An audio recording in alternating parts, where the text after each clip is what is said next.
Hi everyone, it's Chenzo from Reality Art Pod, here to assess the cast of Survivor 50. I'll go one by one, pointing out the strengths and weaknesses of each player, how I feel about each player individually, and their potential tribe dynamics. In the end, I'll make my winner pick for the season. Before I dive into it, I'm back recapping this season episode by episode, so if you like this video, consider liking and subscribing. But let's dive into it, starting with the purple Vatu tribe, first alphabetically and first in my heart, Angelina, who tragically has only been on one season in David vs. Goliath. On her season, she was keeping us fed with iconic TV moments, arguing with Natalie in what, in my opinion, is one of, if not the greatest episode of Survivor, Jackets and Eggs. Awkwardly asking Natalie for her jacket is the icing on the cake of the episode. Angelina was an innovator. She was always pushing it, asking for things. She asked Elizabeth for her jury vote, which led to her being exposed as being sneaky, inventing the rice negotiation with Jeff that the show has been trying and trying to make happen again, but no one does it like my girl Angie. Jeff thinks he likes the rice negotiation, but he really only likes it when Angelina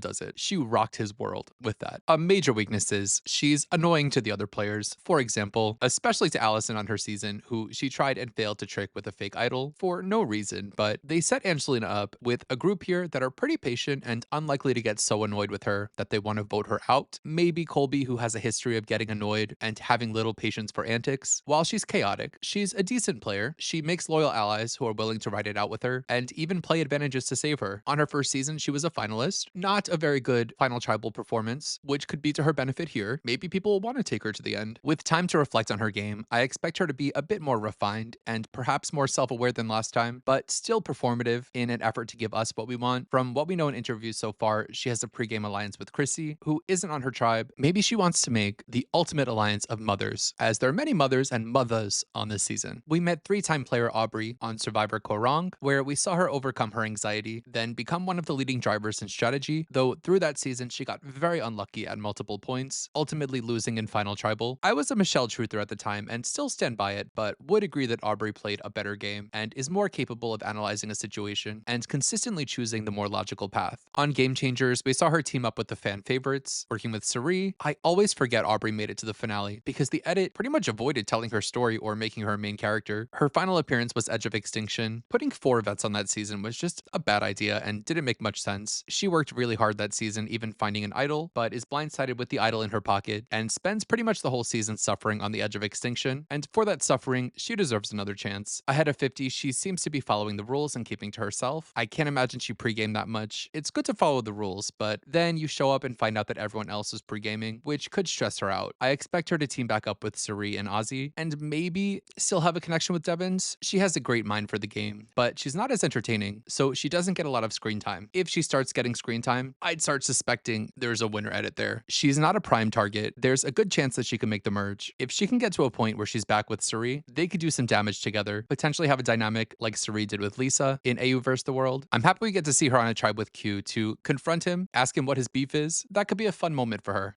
In my memory, Colby is a two-dimensional character, an all-American hero, and that's that. So it was interesting to go back and rewatch Australia and see how complicated he is. I guess the heroism is him winning most of the immunities on that season, which isn't as impressive on the rewatch because by the end of the season, the competition is bleak. But I don't want to downplay his abilities. He was good. What stood out more to me on the rewatch was his strategy. He's not a clean, loyal player as much as I thought. Firstly, Colby is flirting with Jerry, and he fully betrays his alliance with Jerry and Amber to go with Tina and Keith, which I guess at the time was seen as admirable because they portrayed Jerry as an evil monster, but that doesn't negate the fact that he was flirting with her all the time. Amber calls Colby weak-minded for turning on them, and he blows up on Keith about the rice. He's a bit of a diva. In All-Stars, he has a pretty lackluster run. He's voted out pre-merge as a threat, but comes back on Heroes vs. Villains, saying he wants to prove he still got it after 10 years, but then he gets his ass kicked left and right, gets called Superman in a fat suit, and often acts offended when people are playing the game, even though, as I said, he helped to create that system. And he got played just as much as JT by Russell, even though JT took all the heat for that. But he did have some funny moments, like, I didn't see what happened, I was watching Treasure Island. He seems to still have it out for Coach, who frog marched him in Heroes vs. Villains. And he's got some of the women coming for him already. I'm sure he'll be focusing on challenges and proving he's still got it after 25 years, but I think he needs to be focusing on connecting with people, especially making bonds with the women and making himself a bit more emotionally available to the other players so he can make it to the end and get the votes to win. Self-described bossy type A woman Genevieve was a standout from season 47. I was excited but surprised to see her on this cast because fans loved her, but I wasn't sure if the producers really liked her. Kind of purpling her in the beginning of that season, which was annoying because she was a contender toward the end after being Keyshawn's ender and being an integral part of Operation Italy. Great episode, which would have made Andy or Sam also good fits for this cast for that reason. Her personal story was her attempt to play a heartless game. She struggles to turn on her friends when her heart gets into it, so at first she's trying not to make friends, but in the end, she learned the true love story is friendship. She's analytical, strategic, but comes across as such a threat to the other players. She's not really a liar. She plays defensively, typically coming for people who come for her first. If you leave her alone, she'll leave you alone, but they never leave her alone. It is so stressful being a Genevieve stan. There's just something about Mothervieve. I would expect her to have a mother off with somebody, and since Camila voted Genevieve off in her survey, Kyle could also be coming for her too. It helps that she's on her own from her season. That could help lower her threat level, but she needs to quickly make friends and real allies and manage her threat level to avoid being against the ropes the whole season. Kyle was the winner of 48, probably the only time I've ever picked a winner preseason on any show. He's sociable, intelligent, strategic, and consistently hardworking. On his season, he rode side by side in secret with fellow 50 castmate Camila, pulling off some pretty impressive moves with advantages, finding idols and playing them correctly. Even when for me, it should have been pretty obvious that they were working together. Kyle consistently got his way, even over what Camila wanted to do, but he wasn't overly cocky about it and stayed humble. He also bonded and allied with 50's Joe. Overall, I do feel he bonds better with men in general. He's a lawyer, one of many former secret, now not so secret lawyers on this cast. I can't help but feel he's so screwed. The other players just watched him win before they left. He's such an easy person to vote out. And though I said he makes better bonds with men overall, organizing Colby, Q, and Rizgod isn't going to happen. His best play is to try to get the new era players on this tribe to stick together, but I just don't feel good about this. Last time, winner pick. This time, he's my predicted first boot on this tribe. Unless he finds an idol, then maybe he'll be the second. If he can make the merge, I'm very impressed. From his interviews, I don't think he believes that he can win. He couldn't say no to this call, so I think we'll just see someone who's having a lot of fun, still trying really hard, which may turn into good results. The first of 3 players from season 46, Q, was a fun presence on his original season. A part of the Disaster Yanu tribe, he mostly stood out for his confessionals and one-liners, like cancel Christmas, which he seems still committed to. Now he wants us to cancel everything. Also known for his antics, making a fake idol, the Q skirt, hide and seek, staging his own fake quit multiple times, the list goes on and on. Strategically, he worked with Tiffany in lockstep for the first part of the game, but as time goes on, their differences become apparent. Tiff wants to play a pragmatic game, target the threats. Q has a strong opinion about how he thinks the game should be played, which is part just chaos, and other part basically voting out weak players and taking strong players to the end, and chastising anyone who thought differently, saying it's a big mistake, which can be frustrating. Now, I expect him to continue his catchphrases, and while I think he has potential to play a good game, his history of wanting control is not going to fly with this group, which will result in Q getting very frustrated. He has Charlie and Tiffany here. These 3 have such a history of not being able to get it together, and ultimately just don't see things the same way. If he wants to win, he needs to take things seriously, but he's already being unserious, telling us he doesn't want to work with Dee because he's a feet guy and her toes are too big. He doesn't like Emily because she eats pork, drinks Coke, and writes left-handed. He's very scatterbrained with his strategies, but seems sure that he's targeting finalists and wants to get to the end with players like Tiffany and Genevieve. Q says he wants to turn his game on. Day 17. Of all players, I'd expect Q to play like I never thought it would be Anilia from Marquesas. He also says he regrets not using his idol, wishing he'd played it basically just like Rizzo did. His rules for himself have got him forcing himself to target Aubrey, and he's hating on Angelina. Meanwhile, Angelina is one of the only people who like him and want to work with him. I'd say the majority of this cast wants him out. He was pre-gaming and messaging other players, which his tribe member Steph didn't like. And if I were Aubrey, I wouldn't like him for targeting Mariah, for reminding him of her. Steph and Aubrey are already saying they'd vote him out in interviews, so I think he's cooked on this tribe. Speaking of cooked, one of 2 players from the most recent Survivor 49, Rizzo, Rizgod baby. Rizzo made a strong impression throughout the season between his funny confessionals, calling his flippers the devil's shoes, being very quotable, naming episode titles multiple times. Strategically, he's pretty sound, giving some innovative idol shenanigans that help the Tres Leches alliance make a deep run, ultimately coming up short and losing fire against Savannah. The other players have only seen the trailer for his season, in which he was larger than life, and based on that first impression, the other players aren't loving playing him. Ciri's already out for him. Coach brings up that in Heroes vs. Villains, players had no idea what Russell was capable of, and God forbid that happens again. But Rizzo is so much more likable than he was in that trailer. So I think if the others can give him a chance, he can grow on them. He only had 9 days in between these seasons, so he's still going to be not very good in challenges. We know what we can expect from him. I'd be impressed if he can have the stamina to keep up his energy and antics for a second season in a row. I'm left feeling like he's not going to be able to contribute enough to the tribe's strength, enough to get past the target that's on him.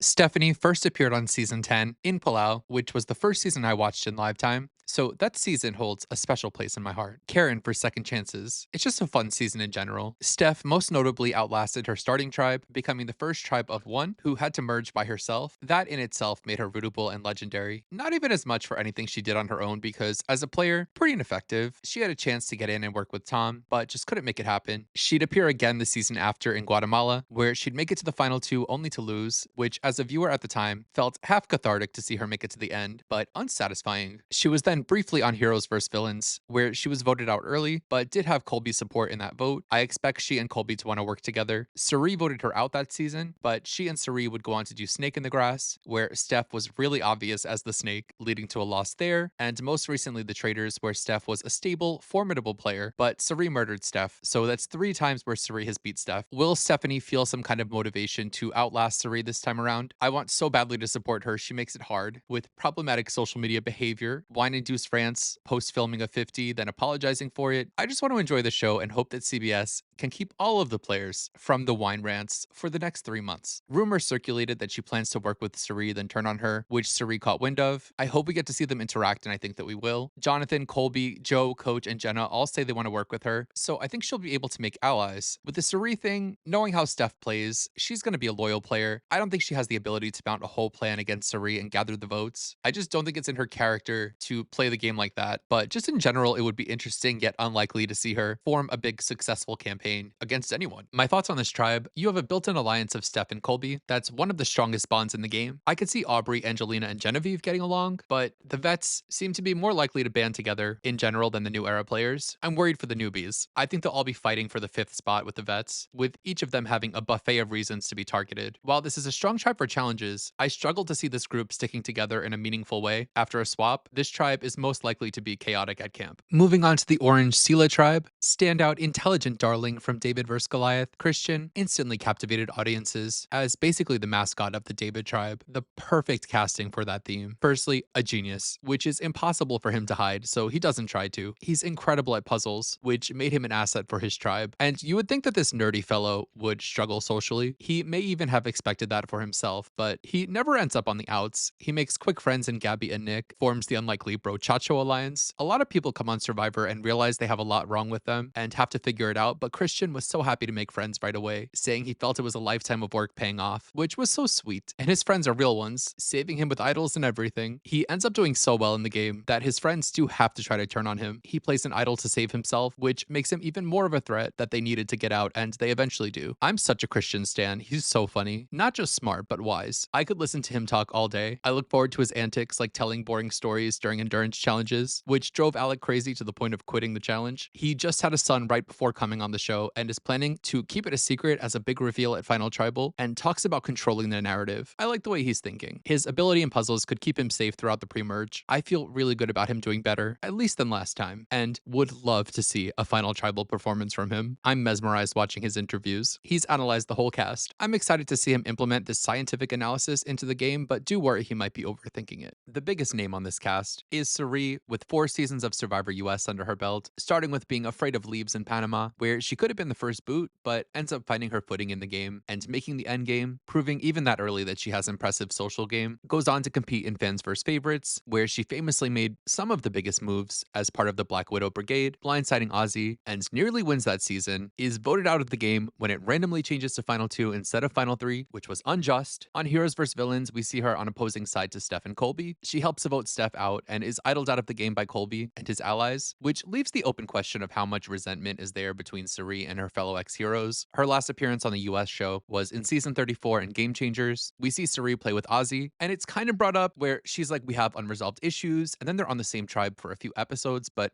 they never lose immunity, so we never see what happened there. Though we assume they cleared their issues up while they were there. Since Siri worked with Azie and didn't vote him out after the merge, Challenge Beast Siri is the last person on Game Changers to go to Tribal, winning Tribal immunity every time that season, and eventually is sent home in Advantage Get-In without receiving a vote, never having been voted out by majority. Following that, she's seen great success on her impressive run on Traders, where she dominated the game, and on AU vs. the World, where she and Parvati worked together again, which did fix something in me, but again, she suffered a similar fate as her last appearances. She's out here filming 50 right after that, so she's warmed up and in-game mode. In Suri, we see an impressive social player who continues to be loved by her fellow castmates. They bring her to the end, feeling they could always beat her in the endgame competitions, which they can, and I don't even think a lot of people care if they lose to Suri. Put me on fans vs favorites. I'm happy if I win, I'm happy if Suri wins. She already has some supporters this season with built-in allies. Tiffany, Steph, Joe, and Aubrey all want her on their tribe, and she already has spies feeding her information telling her that Stephanie's coming for her. After the events that happened in AU vs. the World, I thought people were going to want to hand Suri the game, but I'm surprised with the number of people who want Suri out early and see her as a threat, so she'll have to work really hard to get the win here. She gets emotional in interviews. This season means so much to her. She's viewing this as her last go at it and is so hungry for a win. Like I said, I think some of the other players want her to win too, so I feel good about it and will continue to be hopeful. Financial analyst Emily Flippin started 45 with a bang, calling out returning Bruce on the mat in the premiere, showing quickly that she's blunt and brave, though she rubs people the wrong way and could have been the first boot on that season if there wasn't such an appetite for others to quit the game. Buying some time helped her to realize the flaws in her personality, that she can be difficult and brash, learning along the way to communicate and connect with people, and made strategic inroads and friends with other players, eventually helping the others to trick Bruce. And she's aware of things happening in the game, trying to turn on D, who would eventually win the season, and got idled out at the final 7. She could have won if she hadn't lost. Her personality is dynamic. She's difficult but self-aware, which helps her to navigate. She has fun moments like winning wine in the auction and doing a happy dance, getting again wine drunk at the sanctuary and realizing she loved her boyfriend and wanted to marry him, and they do go on to get married between then and now. She could hold her own on the season, though I'm worried that she's in a 3 to 5 minority with the 3 new era players, which could put her in a place to be one of the first boots on this tribe. I'm on the fence about how this will go for her. Even on a short run, I'd like to hear how the skills she gained on her season helped her off the show, and get some personal content about her and her now husband, but she isn't happy with how she left off on the show. She doesn't think it was a good lesson that you have to soften yourself to make people like you. She's very anti how she left off in general, so I'm expecting her to double down on her classic Emily personality and push back on that on a few things, which is entertaining but may not be good for her game. Moving on to Jenna Lewis, a pioneer of the show from the first season in Borneo. I did a deep dive into that season recently and felt Jenna was an under-edited, funny little character. She seemed the most excited of anyone to be there, diving into building the shelter, eating the dog food, and embracing the reality TV of it all, randomly sharing stories about car hookups, and being given an unhealthy amount of wine on a setup date with Sean, which was the origin of one of my favorite reaction videos. Wow, we're off to a good start. A little kiss. I like that.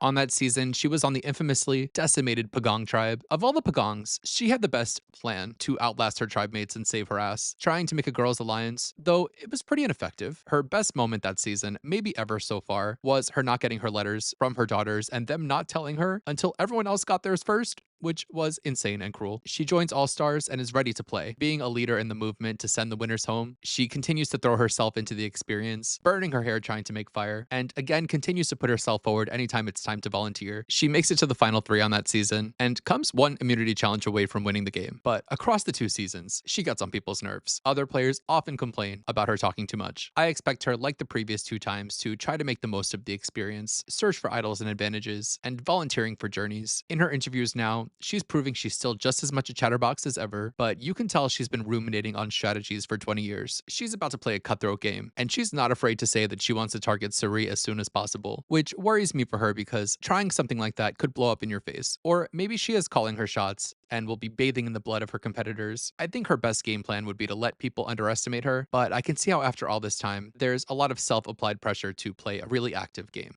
Shaheen admired Joe's pecs on season 48. Joe comes into 48 wanting to look like a loyal person, more interested in being seen positively than winning the game. Everyone wanted to work with him, and he got roped into the California girls and approached by Eva pretty quickly. He continues to have alliances thrown at him when he teams up with Kyle, but like I said, he's way too focused on being seen as the nice guy, and the other players know it, taking advantage of his kindness, lying to him about Shaheen, which he believed then acted on. He's great at challenges, but is pretty bad at the game. Not cutthroat at all, but he is a sweetie. The story of him taking care of Eva and his personal sharing about his sister who loves Survivor passing away were sweet standout moments. He's filming this season just a little bit after his season aired, and in his interviews, he does seem aware about his loyalty getting the best of him, but he does not care. He says that's who he is, we can expect him not to change, and will play exactly the same. For a final tribal loser, that's such a loser mentality, but I believe him. He won't change. He's the perfect person for someone like Siri or Jenna to latch onto and manipulate. They should drag him along as far as possible, but I see very little hope for him to win this season.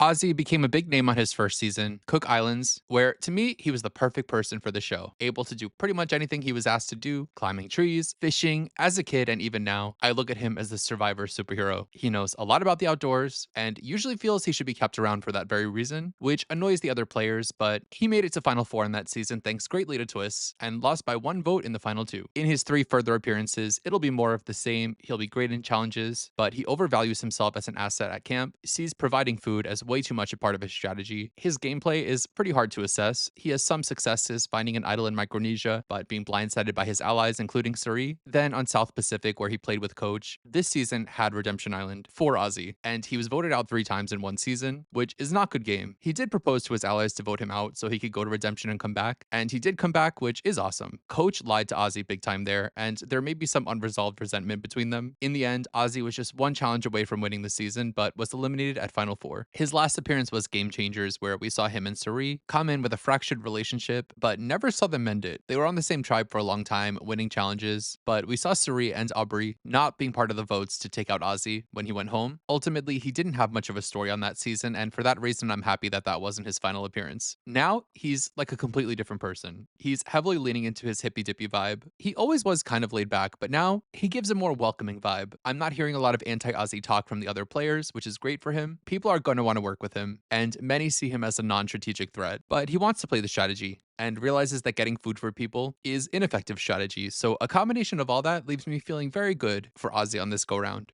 On Edge of Extinction, Rick Devons said he wanted to come into the game like the Kool-Aid Man, saying he has dad bod and belief in himself. Only the real can relate. He's voted out 4th and heads to Edge of Extinction, eventually winning his way back into the game, which starts his real story. He comes back in with a vengeance, saying he wants to make the most of this second chance, and goes balls to the wall in the game, finding multiple idols, winning challenges, doing all kinds of shenanigans that leave him in a good place to win, only to be taken out by Chris in Final Four firemaking. At the time, I found all of these antics very annoying because he was certainly working way harder than his competitors, and him finding thing after thing got a bit repetitive, like, you've got to be kidding me. But he deserves a shot at a returnee season, and I was always expecting this. I'm not surprised to see him here. His plan this season is to wear wacky clothes and be the funny uncle, but he's pissing people off. D thinks he's doing too much at Ponderosa. Just from his interview, I could tell he's doing too much. Like, why is he wearing a sweater and collared shirt to his press day? Is he not hot? For someone who spent his entire last season being someone the others wanted off the island, I would want him to reflect on that and try to be someone people want around,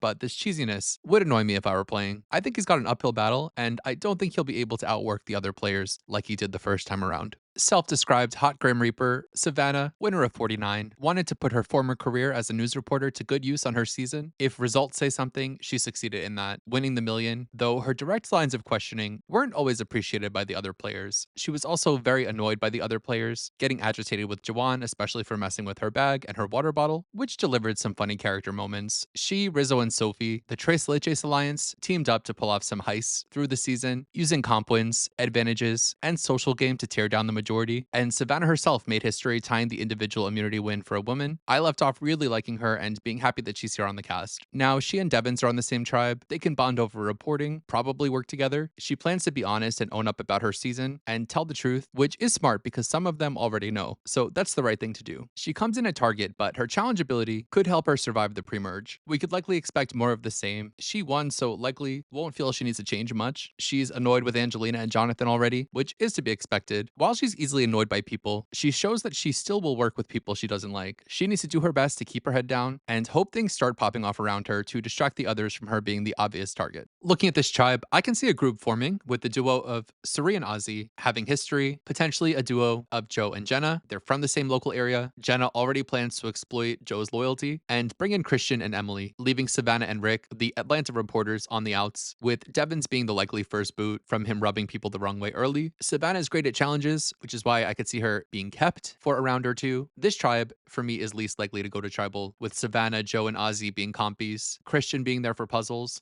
No one on this tribe is particularly bad in challenges. Moving on to the Teal Callow tribe, Season 46's Charlie is a Swiftie and he will let you know it. On his season, he kept his role as a lawyer a secret and was well connected across his starting tribe, telling us he's usually surrounded by women in real life, so he makes an alliance called Charlie's Angels, including Maria, his duo. He doesn't stay loyal to Charlie's Angels, but he does stay loyal to Maria. Strategically, he's cunning, resilient, and opportunistic, trying to find cracks and work hard to get himself out of sticky situations. He's consistently thinking ahead, playing with the jury in mind, putting himself first above his allies, which is smart gameplay, but left him voting out Q, Tiffany, and Maria, all of whom didn't vote for him to win the game, despite a final tribal performance and actually playing the best game. If you team up with Charlie, you have to be worried that he's going to pull one over on you at any moment, so I imagine there being some hesitancy from players teaming up with him. He's on the tribe with Tiffany here. I would assume they work together. If the tribe had to pick between them, I think they choose Tiffany over him, especially with his tribemate Jonathan already saying he wants him out. He's a known threat, especially in individual challenges, with his grip strength. For that reason, they shouldn't let him get to the merge. But after watching interviews, I don't think these other players are worried enough about Charlie. I think they're going to let him slip on through and they'll regret it. Survivor HHH is one of my least favorite seasons of all time. The theme is so weak, and so much of the season is Jeff trying to make it a thing. But we saw Chrissy join the Heroes tribe because she's a mom and moms are heroes, and the season had to have a theme. She starts the season on the bottom after getting sick at the first challenge, but gets it together and starts letting other people make mistakes around her. She builds some strong connections, teaming up with Ben and Ryan early on. She has the ability to make some people like her, but some people really do not like her and want her out. So she has to play the game pretty hard, even lying to be safe at times. She gets votes at multiple points, but ekes by. There were low lows, like her throwing up. She gets tackled and thrown by Cole when she was digging for an idol, which was insane. Post-merge, she starts winning much needed individual immunities. And thank goodness, because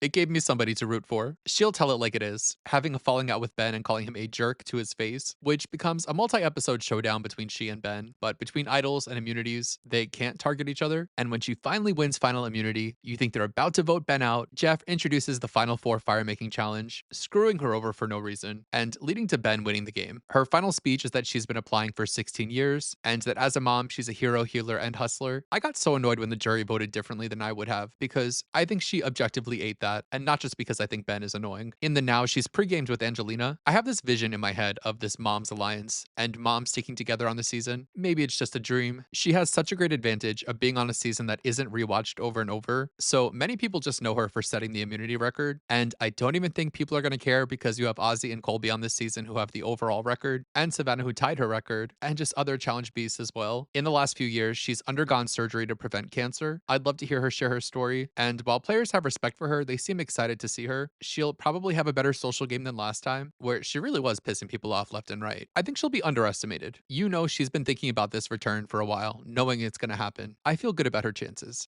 Stacy calls him Benjamin. We call him Coach. Coach Wade got his start in Tocantins. This is when we were getting the most silly Coach content, with him telling outlandish stories that no one, including myself, believed, including that of him being chased by an indigenous tribe, tied up to a stake and beaten, and escaped. He continues a season-wide arc that ends in his ultimate dramatic ender. Heroes vs. Villains showed a softer side of Coach, where he had a flirtmance with Jerry. He was more vulnerable and human, and is on the right side of history when he says Russell is a bully, but wanting Russell out is the reason why he himself is taken out. We last saw Coach on South Pacific, where he plays his best game so far, knowing he wants to put together a super strong alliance, which he does. His alliance is so strong that it's a strange, culty dynamic. He goes way too far to make promises, especially relevant to this video that he made personal promises to Azie that he had no intention of keeping. He makes it to the final three and just can't own what he was doing. Had he owned it, he could have won $1 million.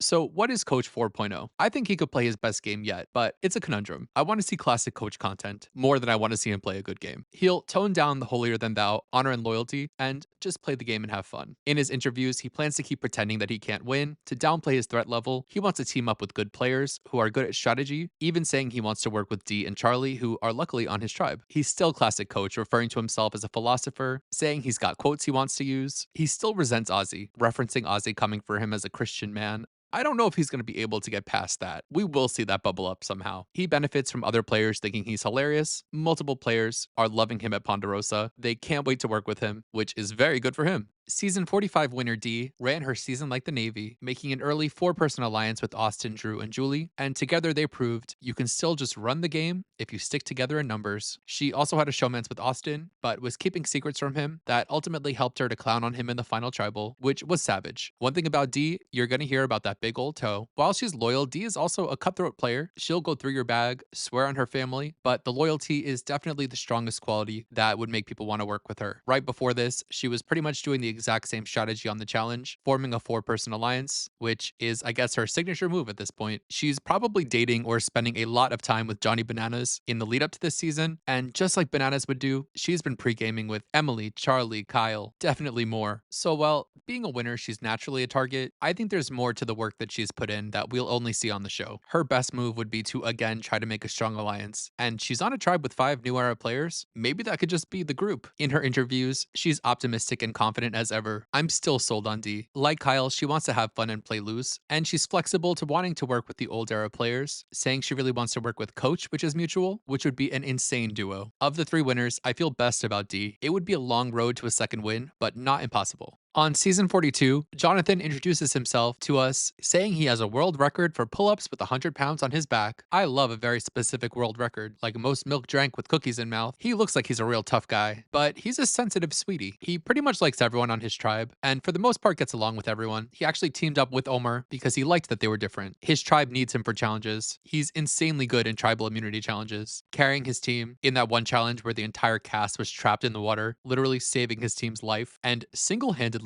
winning a tribal immunity challenge. By being such an asset, he gets his way in the game a lot. I really thought he was going to win that season, and was shocked when he lost Final 4 firemaking. Coming into this season, I think he believes that if he won that final firemaking, he would have won the game. And that may be true, but I still don't think he's that good of a player, and probably has more weak spots that he and we are not aware of, that being against this competitive group would bring out. But his greatest weakness that we've seen is he puts a lot of pressure on himself to be nice, out of fear of coming off as an asshole, which puts him in the place to be a pushover.